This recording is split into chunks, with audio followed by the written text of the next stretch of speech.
doing this evening? Good to be here as always with you. Um, yeah, we had to set our clocks back here in the EU zone. So we went back 1 hour. So I'm sorry for everybody that this is inconvenience. This will be the time that we will be meeting going forward. This is now the new 11, at least for the next 6 months, 11 p.m. or not, well, 4 months, something like that. This is the new Sunday at Mike's, 11 p.m. Central European time. Good to be here, guys. Um, yeah, I think we've got ourselves all set up. I'm checking everything. I was a little late getting started here.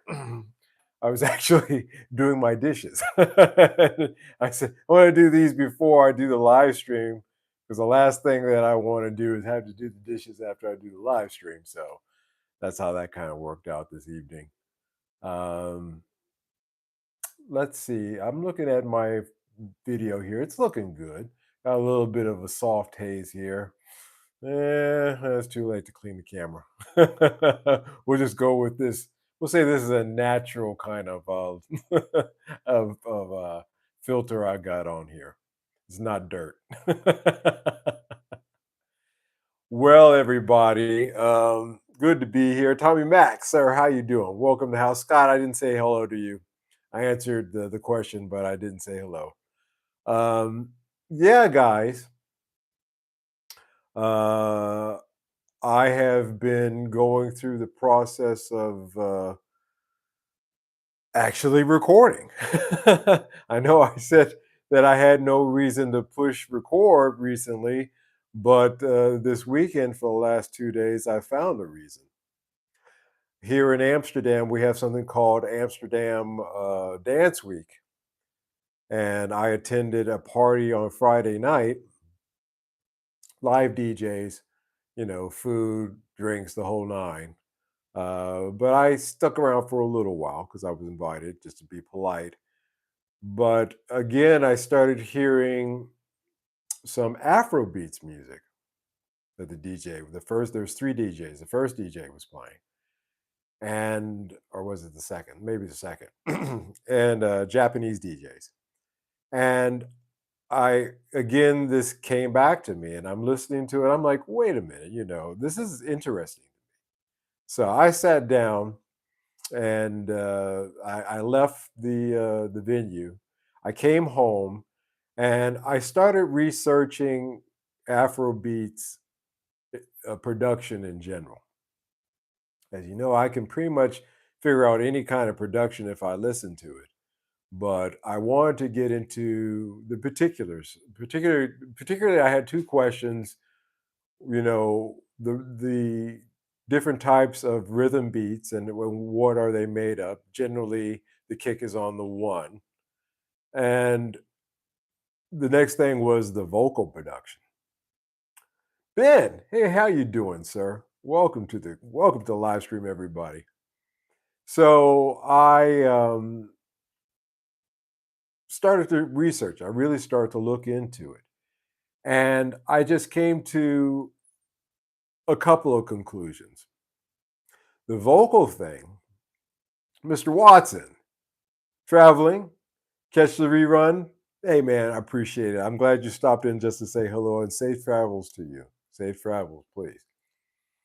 But the vocal production on those kind of songs, because I've been hearing it a lot and was very curious as to what was in the effects chain to achieve that sound. I know that auto tune plays a part of it.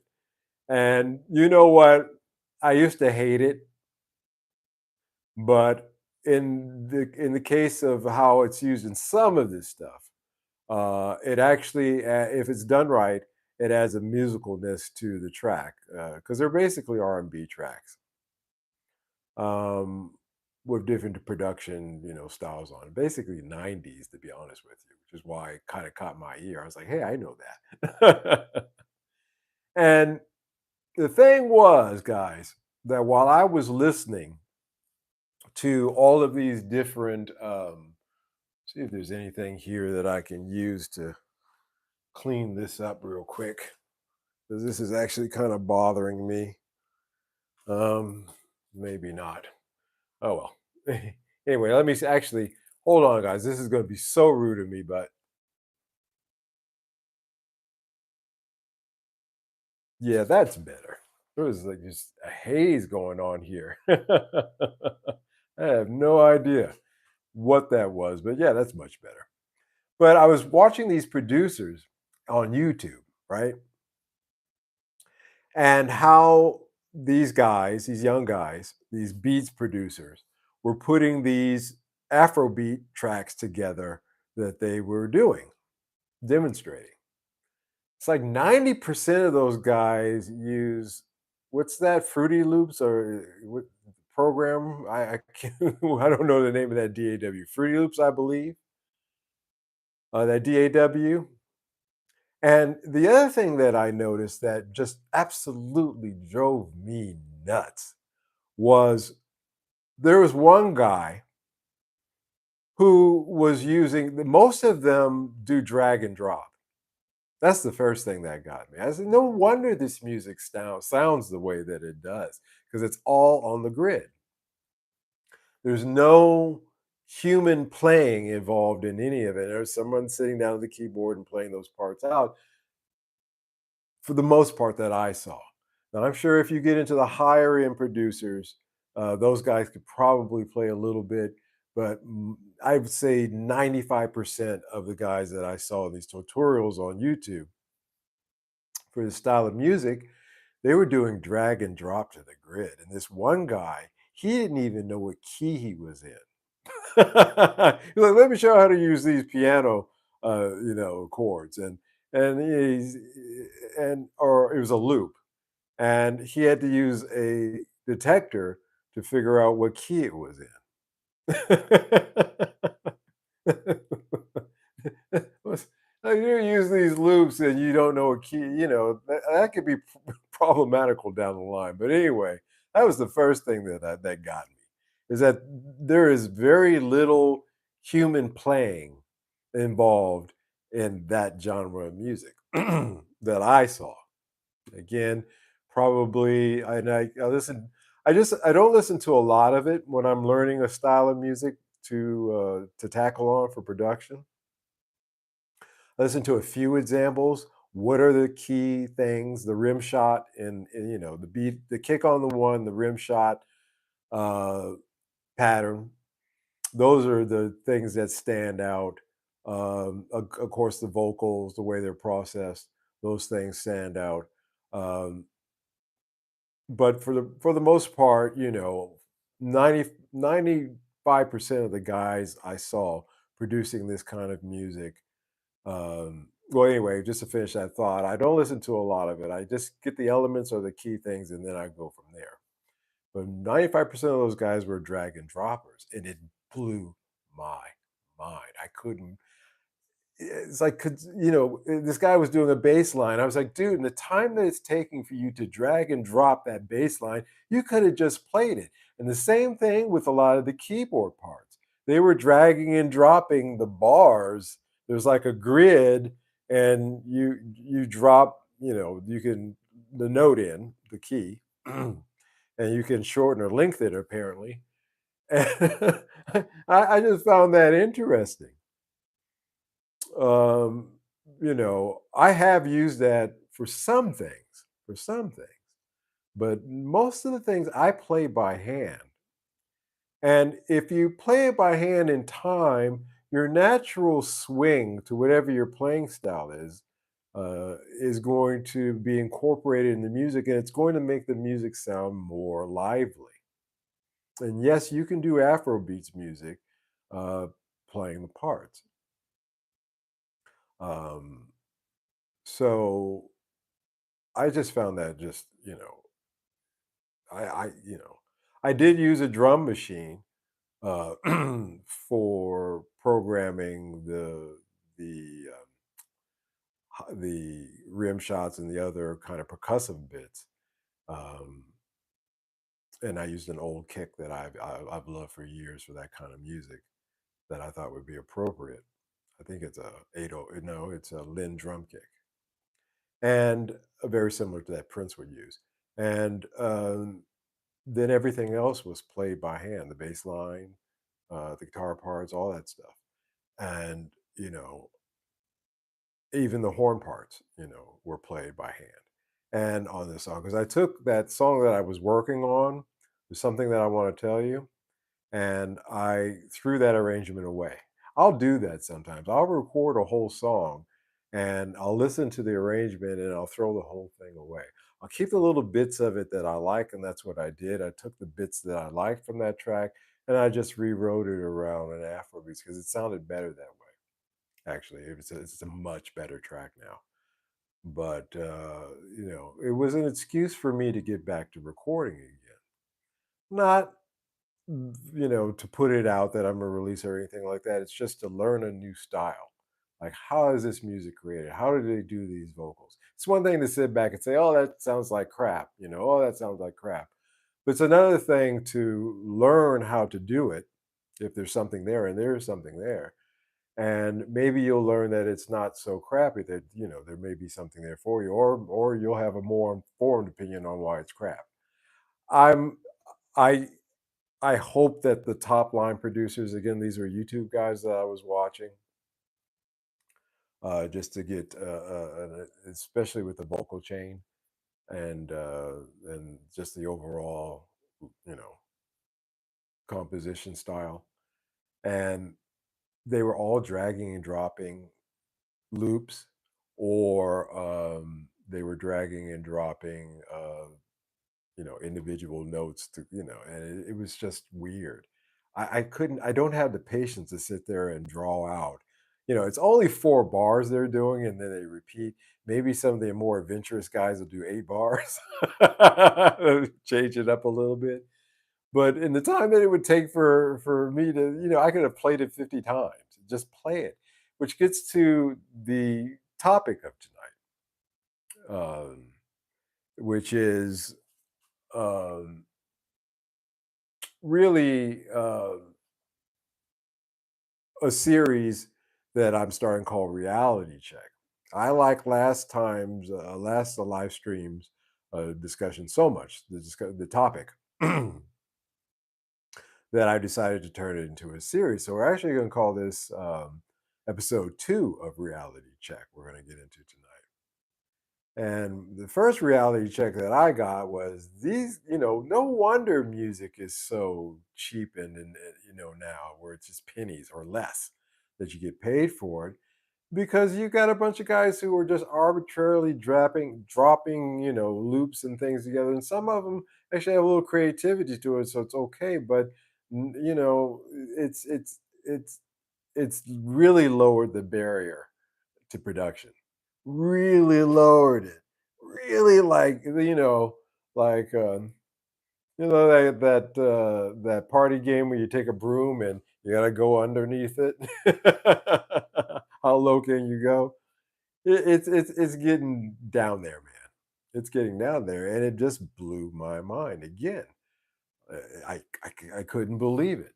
And so that was my reality check this week. Doom and gloom episode 2. Um, a little bit. But not so doomy and not so gloomy. More of a reality check. You get a vaccination because what it does is it infects you with the disease, so that when disease comes around, you've already got built up immunity to it, so that it can attack you and affect you as if you've never had it in your bloodstream before. And I believe and I subscribe to the theory that a little bit of knowledge about different things, particularly a subject that you might be interested in this case, music, in terms of the reality of things, will build a little bit of an immunity when you're faced with these realities when they start popping up. So that is kind of tonight's topic, life inside the music myth. Now, this live stream topic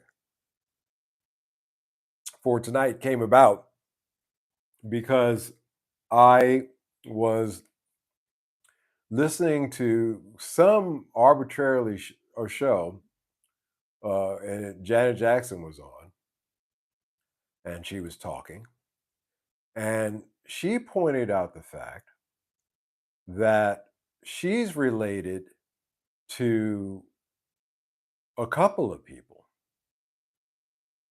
Spike Lee being one of them, which means that Michael Jackson was related to Spike Lee. And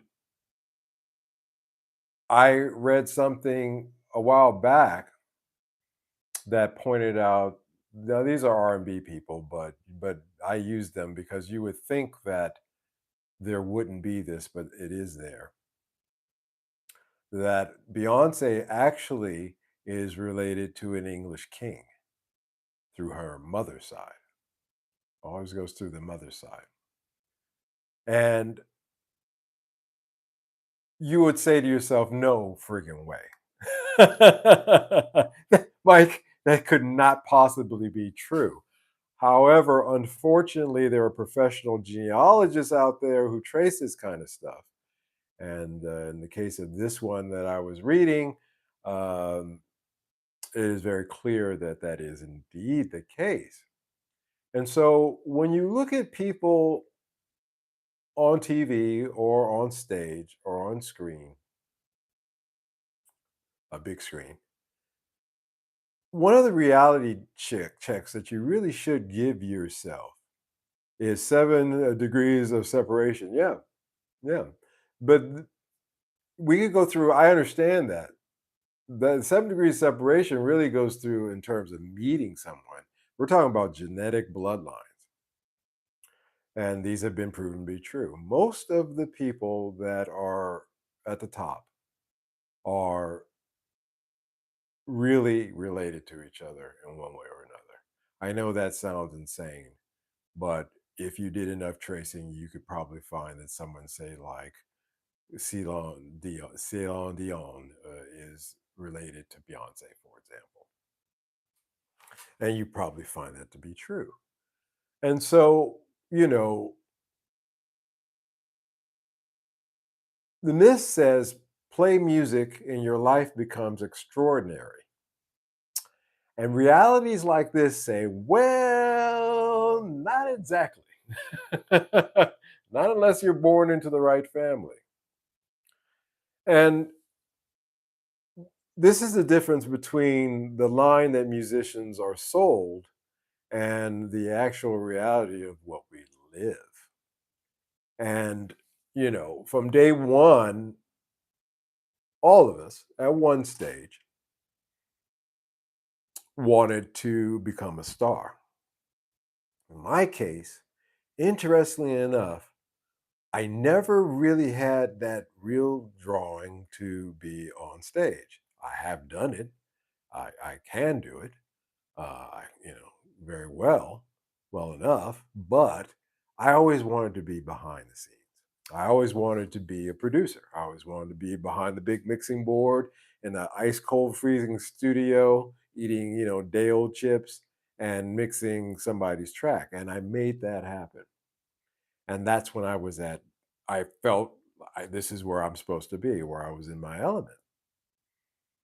But the part of becoming a star is something that I only thought of in the sense of becoming a star producer, you know, a Bob Clear Mountain, if you will, something like that. And so, therefore, getting signed for me was a different kind of sign, a different kind of contract that I was seeking. And one of the myths is, especially when you're young and you're getting into it, is that the music that you do and getting involved in it, in that business, will help go a long way to making sure that your rent is paid. And you'll live happily ever after at Guitar Center. Again, that's proven not to be true, especially these days with the rates that are being paid for the music that is being produced, and also the rates that are being paid in the live uh, stage venues. And I went to an Amsterdam Dance Week party, as I told you, that featured DJs. And I like that, but it's still not the same thing as a live band. I actually like a band and a DJ kind of combo thing. But as I was walking back from the venue on my way back here home, I walk because it's dance week, there's just parties going everywhere in the city. Everybody's throwing a party, big or small. And I'm talking about, the guys on a corner of a boombox to, you know, 800 people thing that I went to. And I was walking back and I heard a live band. And the funny thing about it was hearing live music, because I just came out of a room with very loud DJ music. But the sound of the kick drum, the sound of the bass guitar, that tone, it had an analog. Of course, it was analog because I was walking around. But let me explain. It had a more natural sound to it than all the music that I heard, all the digital music that I just walked away from, and it immediately tickled my ear. And it's a shame when that used to be the thing, where you go everywhere and hear bands. I remember going to the county fair in Pomona every September. I think they changed it to October, but September, and they would have mini bands playing. It was like a battle of bands. And in Bangkok, at some of those night markets on Friday and Saturday nights, they had multiple bands playing, live music playing, and I miss that because it's been years since I've heard it. And, you know, you really find that the things that were good are shrinking away. The things that we really know to be productive and helpful are starting to change, even down to how you have to perceive yourself as a musician or as a producer or whatever in this music business has changed. You're no longer just somebody who plays music. You've got to put on you can no longer just be a guitar player. You have to be a film editor, you have to be a mixer, you've got to be a recorder, or you should be. You've got to wear a lot of different hats that you didn't have to wear before in this new continuum that we're in. And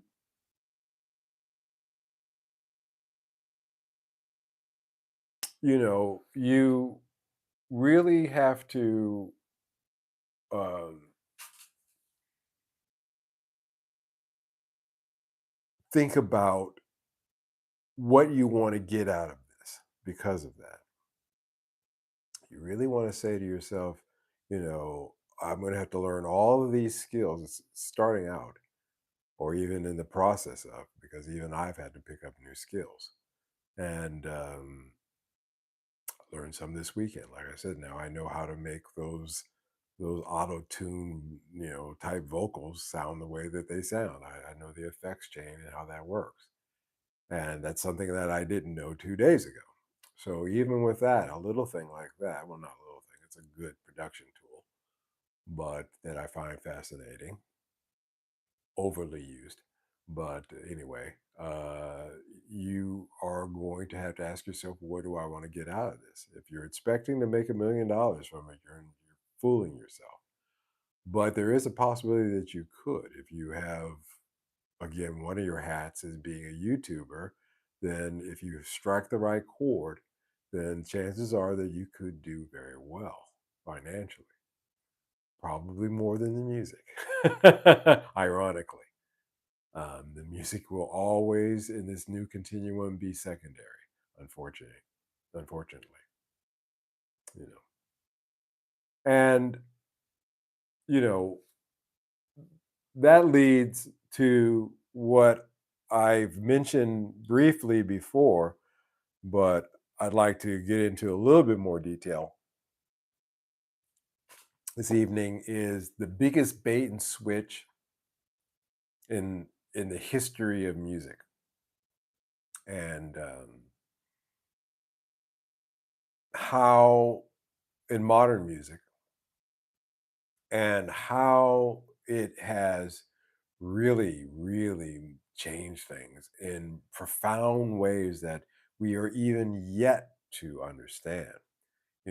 Streaming was supposed to liberate the independent producer, musician. Because of streaming, you no longer had to go through XYZ record label to get access to their distribution system.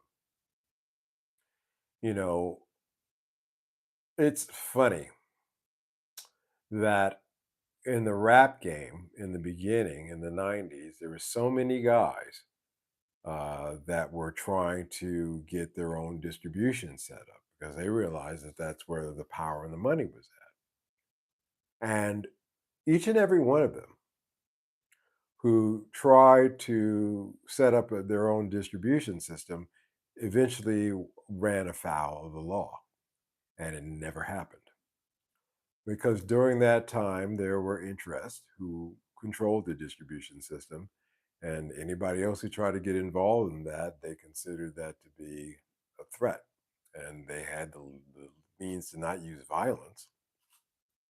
They were so wealthy that they had the means to use the legal system. which which which will point you in a direction of cui bono, who benefits, who has that kind of money and reach. And so by streaming, theoretically, distribution was, a hand phone or a tablet, a computer, to get to the end user. No longer had to go through XYZ company, get his, even if you were still owning your own masters, you would still have to sign a deal with a major label for distribution. They were called distribution deals. It's what Jimmy Page set up for the first Led Zeppelin album, for example, because he paid for that album, the recording and the mastering and the mixing. He did all that himself, paid for it. So when it came time to put it out, he just needed a distribution deal and settled on Atlantic Records. So there used to be that. You still had, in other words, you could have a great record like Led Zeppelin 1, but you still need to go through the distribution system and the controlled distribution system. But streaming was supposed to free all that up.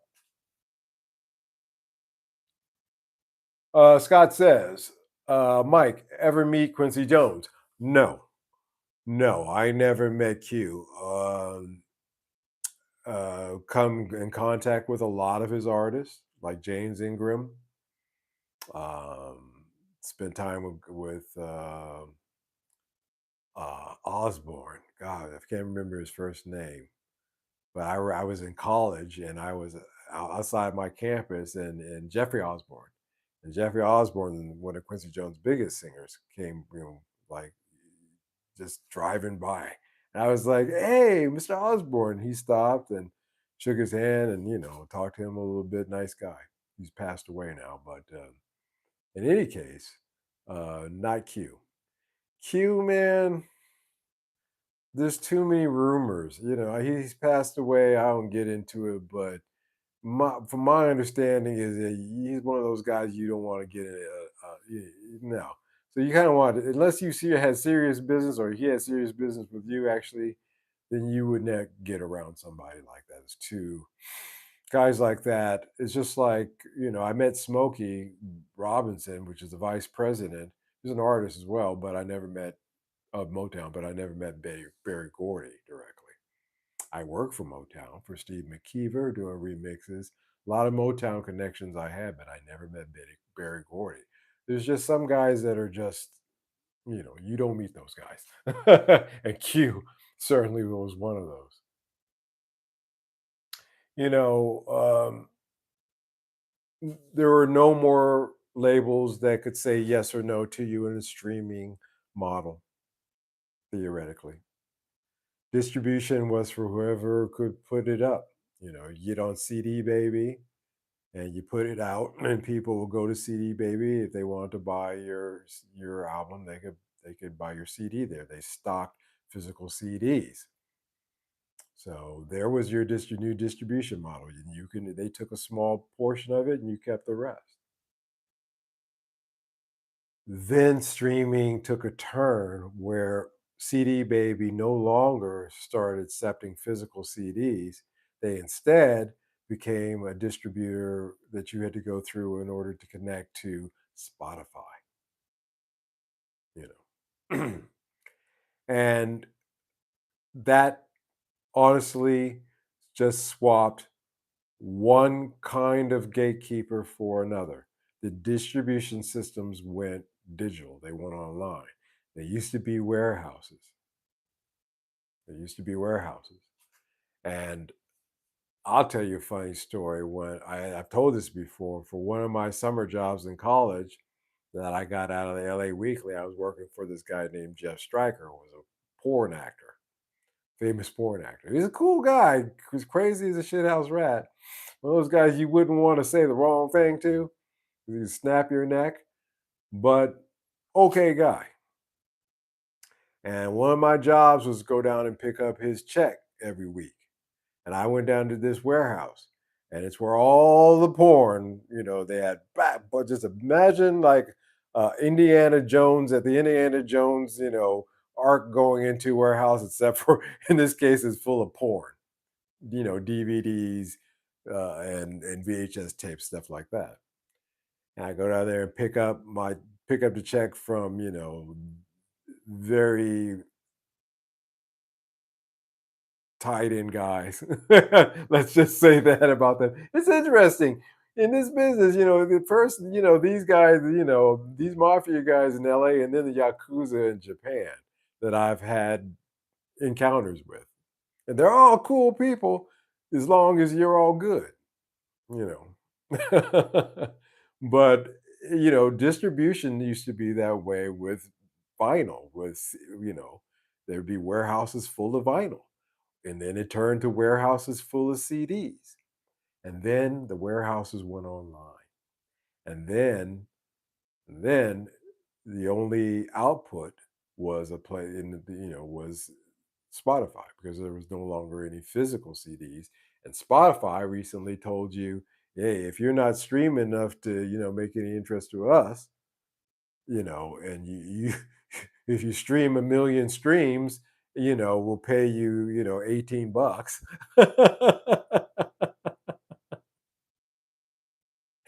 You go buy yourself a cup of coffee. And, you know, Spotify just wasn't built to support artists. It was built to own the distribution of everything music wise. And another thing is why Bandcamp doesn't work very well, because you have to go to Bandcamp and download something from them and then store it somewhere.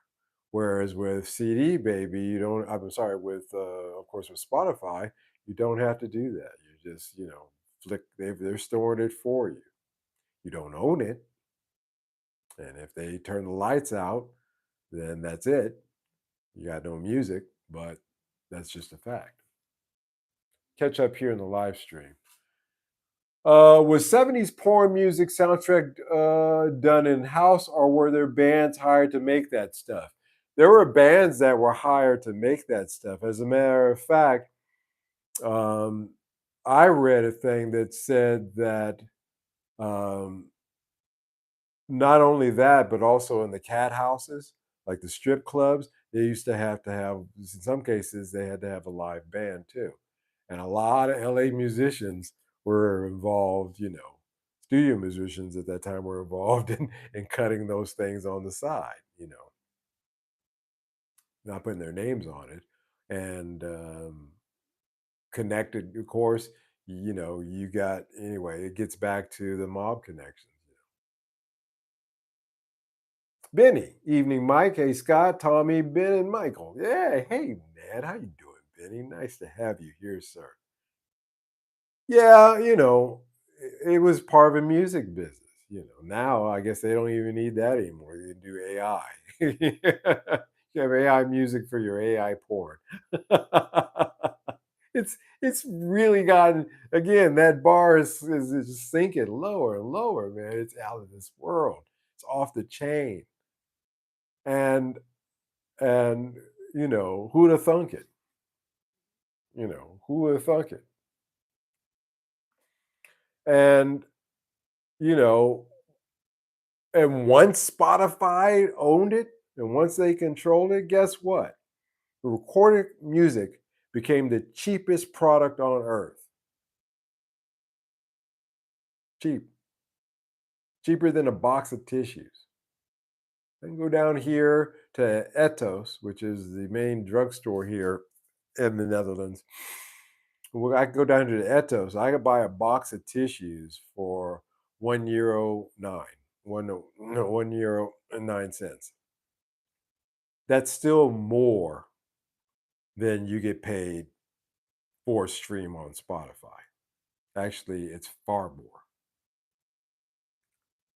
Uh, as a matter of fact, the '09 part is far more.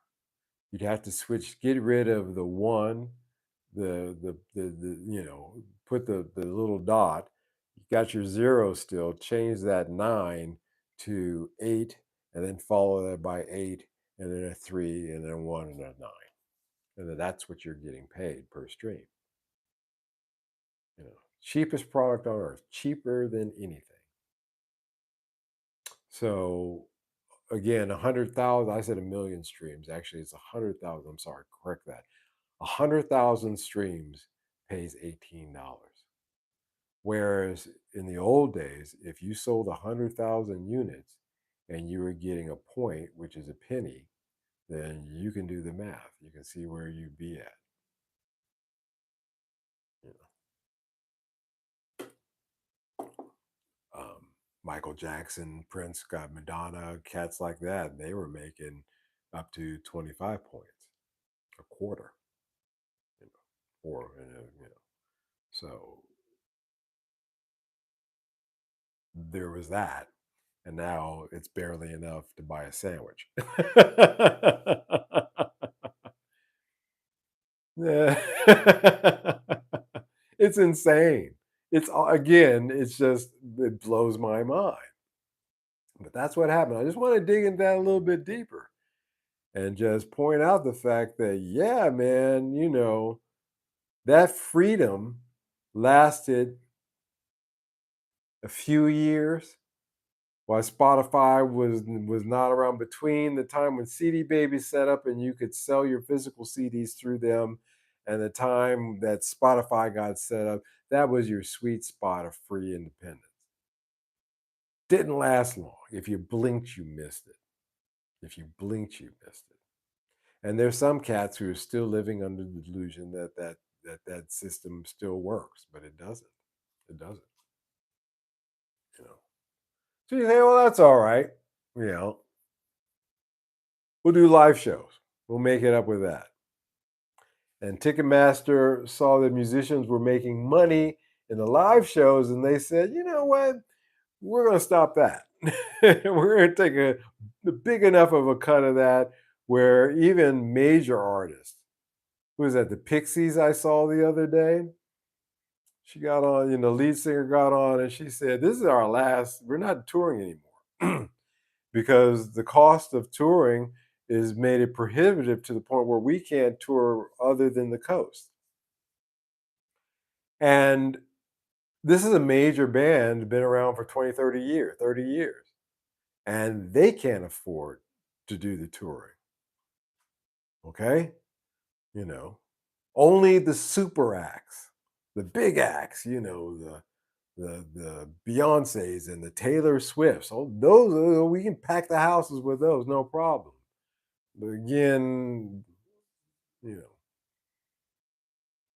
there's something else going on in that kind of environment. And so, Ticketmaster said, let's, you know, fleece the fans, let's fleece the artist. And the middlemen in this basically started hitting record profits so much that they decided to start building their own arenas. Scott says it's like all artists got lumped into one big discount compilation album. I I would even take that because even a compilation album pays more. It's like every artist got dumped into the, you know, the give a penny, take a penny jar, something like that. It's not even a penny. Take a half a penny, give a half a penny. You just, it's just, a churning out. But again, like I said, as I opened up, talking about how I was researching Afrobeats production and on YouTube, and how 95% of those guys were drag and drop. And I would say 50, maybe even up to 75% of them had no ability to play any instrument. And a percentage of them had no idea what key they were in. Which I guess that's something that I take for granted. I listen to something and I can pretty much pick up an instrument and figure out what key it's in pretty quick. But wow. The end user doesn't know where the money is going anymore. I like spending money on the bands I like, not corporations that own everything. Yeah. You know, Individually, we can take stands against certain things, not support certain things. I've never had a Spotify account, nor will I, although I have music on Spotify. Well, they haven't dumped me yet, so that's one good thing. But at least the last time I checked. But it's an interesting thing, though, isn't it? Because you're getting fleeced not just as a musician, but your audience is getting fleeced, even when they do like what you have. They got to ask themselves, is it worth it to go see this? I saw Prince at the Universal Amphitheater in 1983, the 1999 tour with Vanity Six as the opening act. The Time was playing in the background. And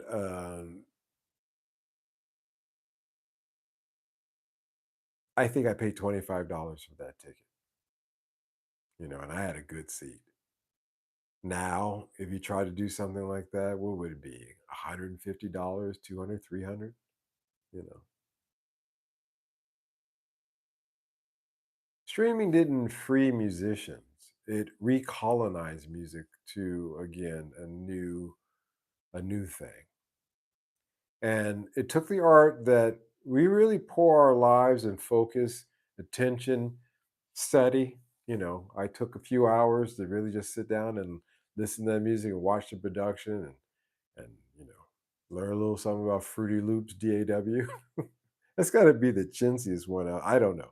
It's just interesting to me. Plugins these guys were using, I was like, my goodness, you had some guys who had just lists of plugins, and you had guys who said, I use this one all the time. I kind of like those guys better. But Alter, varying of the guys who had a lot didn't necessarily sound better than the guys who had very few.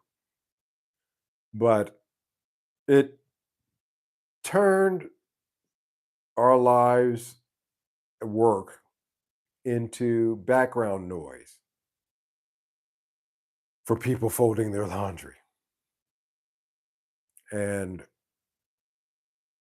really, because I again state that if you have no tactile investment into something, it has no meaning to you. If you don't have a physical record or CD or media in your hand, then it kind of divorces you from as Scott was pointing out, just people who just spend money without knowing where it's going. It also divorces you from your spending money without getting any true value because you don't own it. You used to pay $17 to buy an album that you owned. Now you pay $17 a month to buy a bunch of albums that you'll never own. Is that really, something better? Is that really an improvement? Is that really a good direction to go? I miss buying an album for one hit, then finding out all the lesser known tracks. Yeah, and the album art. I used to love reading that. I would read the liner notes on every album, that I liked because I wanted, what could I find out? A lot of interesting things there, and tracks that you would never know. Um, it's just and and again became a gatekeeper that pays less. We were better with the mob. Bearded conversation. How you doing, sir? Welcome to the live stream. How you doing? Peace to you too. Peace to you too, brother. Yeah, we were better off with the mob back in the old system. You know, good to see you. Good to see you. Good to see you doing well. Excellent, excellent. Good to see you, folks. Yeah, they pay better. these these new guys, these new crooks, it's just they were actually crooks. Those guys, they were what they were, but they weren't like these guys now, where they're paying pennies, for streaming. It's just ridiculous. It's just again, it's off the chain where we've gotten to. Scott says, and I miss finding an album that I want to listen to the whole thing front to back in order. Yeah, that gets rough. I listened to I was in Japan in a hookah shop a couple of years back. Last time I was in Japan, and actually, I'm going back coming up here shortly, so not well, relatively shortly after Christmas. So I'm happy about that. But I was in a hookah shop, and they were playing Neo. Neo's an R&B artist, and they were playing his greatest hits album. And I swear that I couldn't tell one difference from one track to the next. and and I walked up to the shop guy that was working there. I said, "Hey man, what are you listening to?" "Oh, we're just because it sets the vibe for the room." I said, "I'll tell you what, put on George Benson's greatest hits.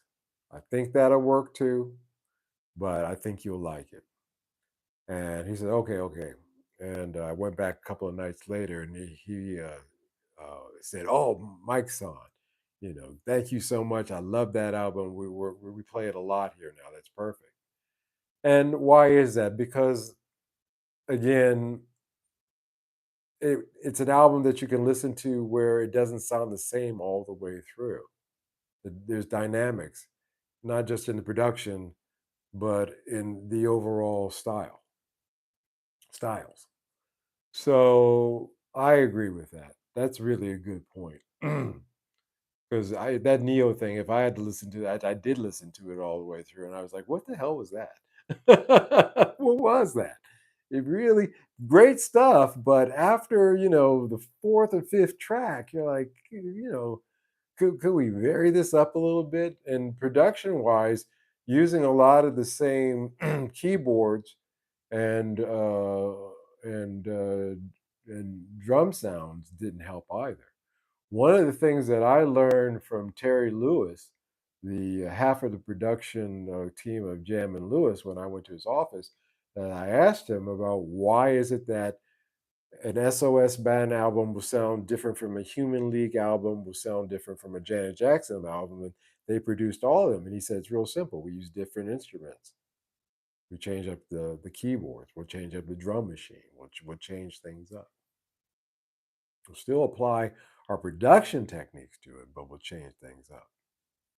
I'm in a tangent. I know, guys. I've gotten into a tangent, but I think it's a key one because again, it gets back to that original statement about the drag and drop producers you got now. It's and all they're doing is listening to some other guy and trying to copy them, which you know it's an interesting thing. I mean, we did that too. We had to use reference tracks when we were producing. I've had to use reference tracks from the beginning myself. However, you were trying to add your own flavor other than just absolutely copy that because that's why all these records start to sound the same as well. So, there is some good news though. I don't want to be all doom and gloom tonight.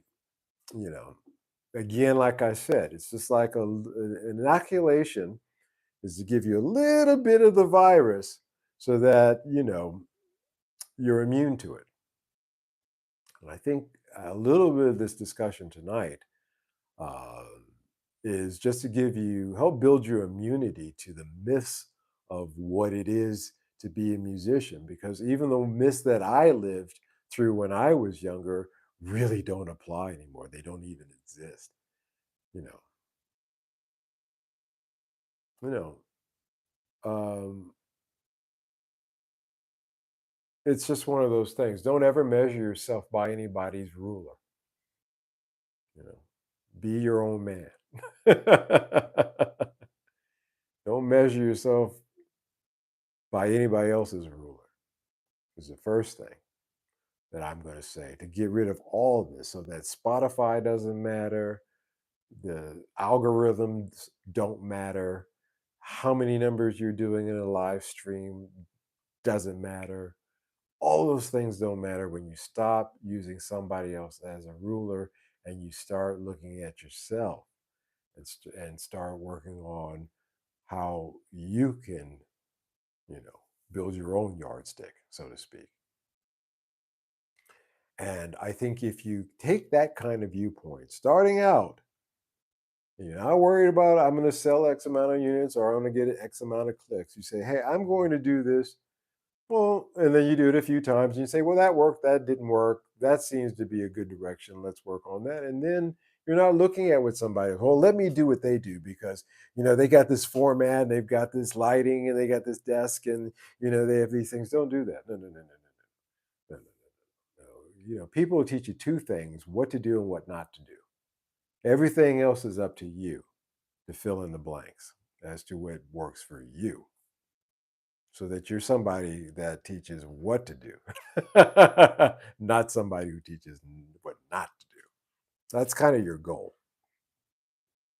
So that's the first thing. Stop measuring yourself with someone else's ruler. You know, I found success. I didn't feel like recording. As I told you, I didn't have a reason to hit record until that party that I went to on Friday night. And then I immediately came, and I'm talking about it was midnight. I got home. And from midnight to 3 a.m., maybe 4 a.m., I sat here and I started working on a track, reworking that old track. And it felt good. I felt like me again. 2 o'clock in the morning, and I'm trying to find the right, drum sound, or um, I'm trying to figure out, well, I'm doing my editing. Well, let's not use that. Let's just take these elements and let's rework it or something. And that's where the real joy, the creativity of it. Helped with the concept for the party that I went to on Friday night. You know, I said, well, let's do this. I think this would be good. And that particular client would like this. I recommended someone. And they said, yeah, let's run with that because we don't have anything else. And they did the execution and all the important parts. But to be able to sit there and look at, oh, yeah, this worked out. Oh, yeah, they got the thing of it. Yeah, that works out. That was good for me, and all the validation that I needed. Well, there was another thing involved there, but it's kind of petty, so I won't get into that. I don't want to expose my pettiness, but certainly, again, it wasn't out of expectation of getting paid because I didn't, but I was able to attend. Hey, I ate some free food and got a couple of free drinks out of it, and that's good enough. So, the myth wants validation, but reality wants gratification. And basically, you if you're looking for a monetary gratification, you will always fail. Always. The wealthiest, most successful cats you'll ever run into never really were focusing on financial gratification. They found the gratification of doing something, and then everything else kind of clicked in because they were doing something that clicked in. Sometimes you're doing something that's just not clicking, but then you learn to adapt and change. You know, I'm a producer because I produce music. Everything else, in my opinion, is just marketing. And again, I got satisfaction this weekend out of learning on how to produce a particular style of music. And I I find that to be reward in itself. Even at my age, I'm learning something new. So there's that, you know. If nobody's mentioned it mentioned it to you lately, remember you're a real musician not because of your numbers or what label you're with or how many platforms you're on or how many gatekeepers you have. It's because you show up and you care and you create, you know, and let it all start from there. And that's also for doing YouTube as well. Like back in the day, Scott says, when sampling was just for being recycled works. Yeah, but again, those guys were taking those. It's different. Because I did sampling. When I was starting out, I had MPC 60, and I was sampling everything that I could, kicks and snares and things like that, sounds.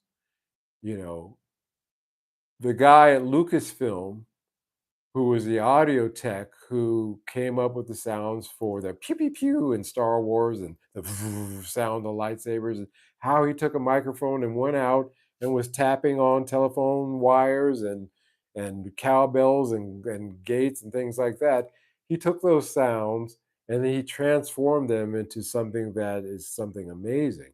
Well, the Beastie Boys took samples and they transformed them into something amazing. These guys these days with the drop, they're taking sounds and they're just rearranging them. They're not, and the sounds aren't even that better because even though the sampling rate was 8-bit, maybe 16 if you were lucky on those samplers, um, the dynamics, the wow and flutter that you got out of the record that you were sampling from, all of those things contributed, you know.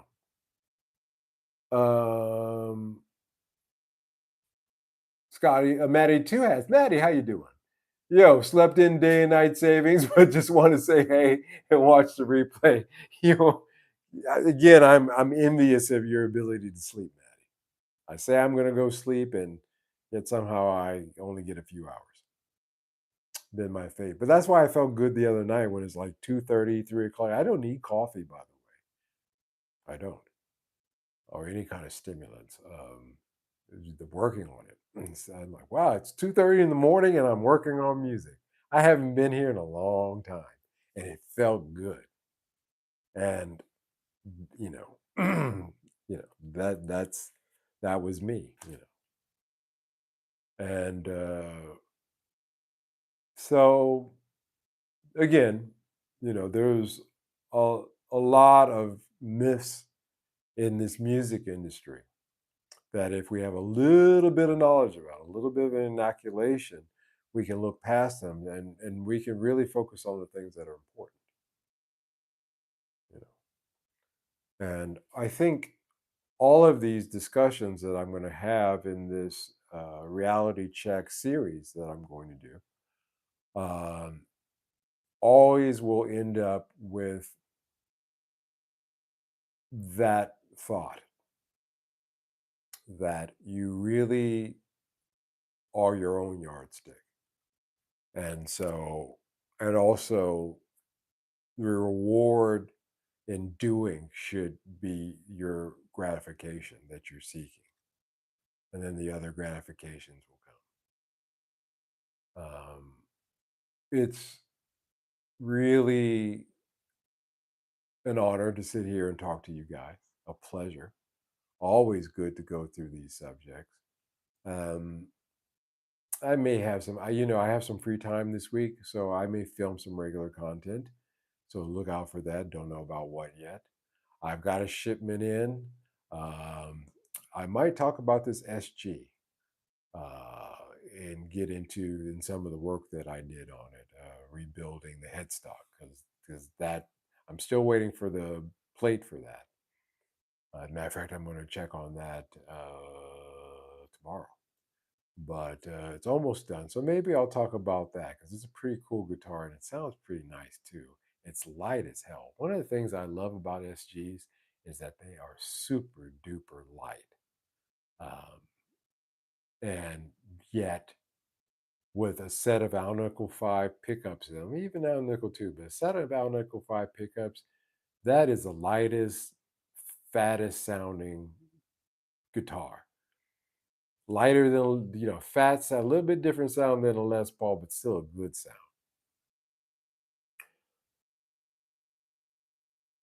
Thank you, Mike. Always relaxing, encouraging being here. Yeah, man. I'm glad it's a relaxing vibe. I want to give out a good, relaxing vibe for you guys. Especially we're going into another week. And so we want to give out positive vibes to go into the week with a positive attitude. We're all facing things, but you know what? You're always going to face things. It's how you face the things that determine how you face the next thing, or if you face them at all. That's the other side of that coin, if you think about it. It's a thinker, guys. In any case, thank you so much to all of you for showing up for this live stream tonight, Sunday at Mike's. Really enjoyed talking about these things. And I will be back for Wednesday, the Wednesday hump, 11 p.m. Central European time. Until then, you guys take care and have a good one. Have a blessed week. Take care. Bye bye.